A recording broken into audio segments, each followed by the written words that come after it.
And speaking of exclude, that's exactly what Obamacare is doing when it comes to America's top hospitals. For example, under Obamacare, there is very limited access to world-renowned cancer centers. The reason?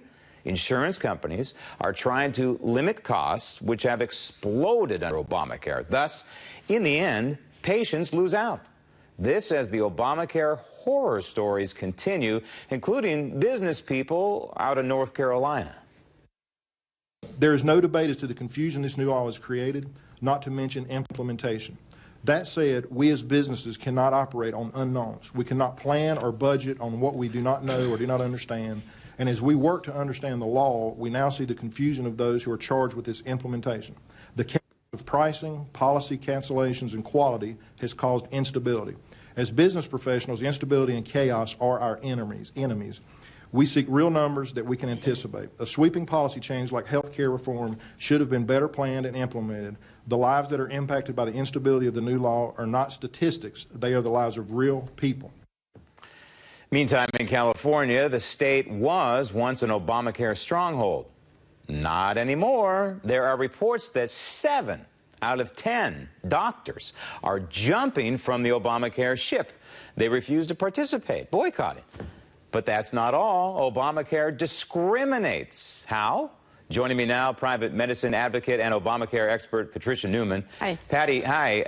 Obamacare discriminates. Is this based on race, gender, or the size of you? Well, race and the size of you, actually. Well, gender too, actually, because men now end up paying more That's right. than they would have. That's so right. I guess it covers the whole gamut. So we're talking about then people who may not be in very good shape. Is that how it discriminates?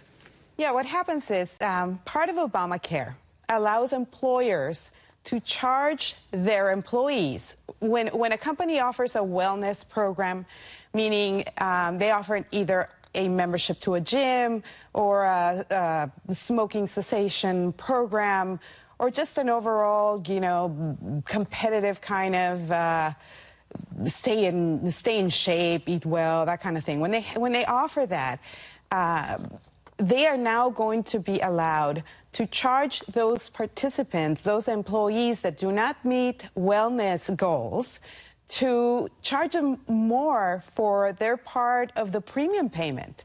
So they can have a person that, for example, sets a BMI, a body mass index goal of below 30 points.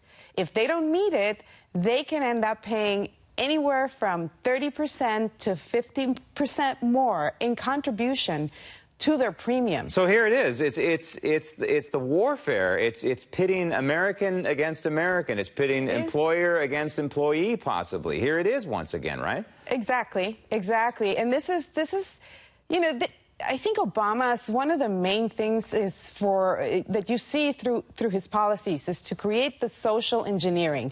He knows best. This is the progressive mentality. He will tell you what you should eat, how much your BMI score should be, and if you don't, well, then the big stick comes with it.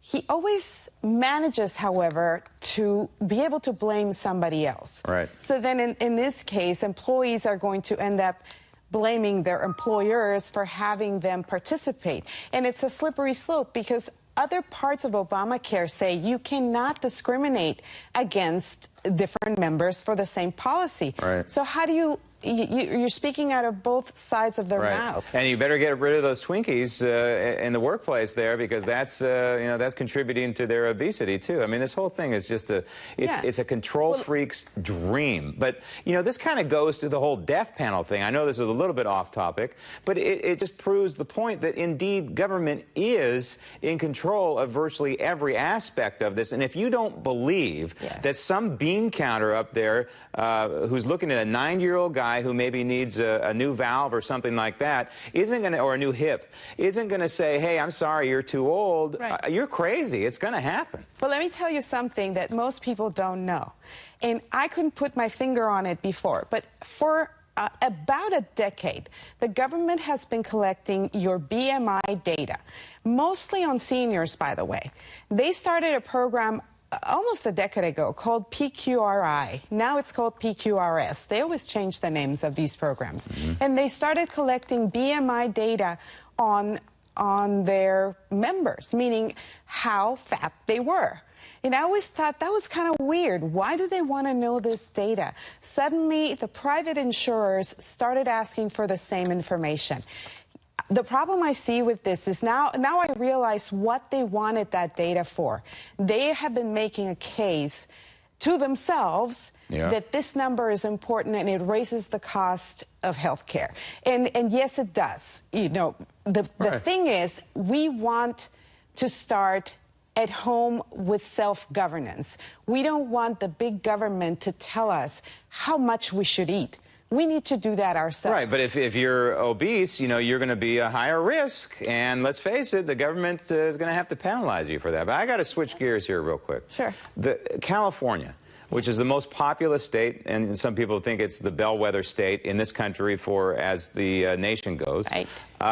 Doctors are starting to push back. I don't know if it's statewide, but they're starting to push back, and we're hearing that 7 out of 10 are literally trying to boycott Obamacare. This is very interesting.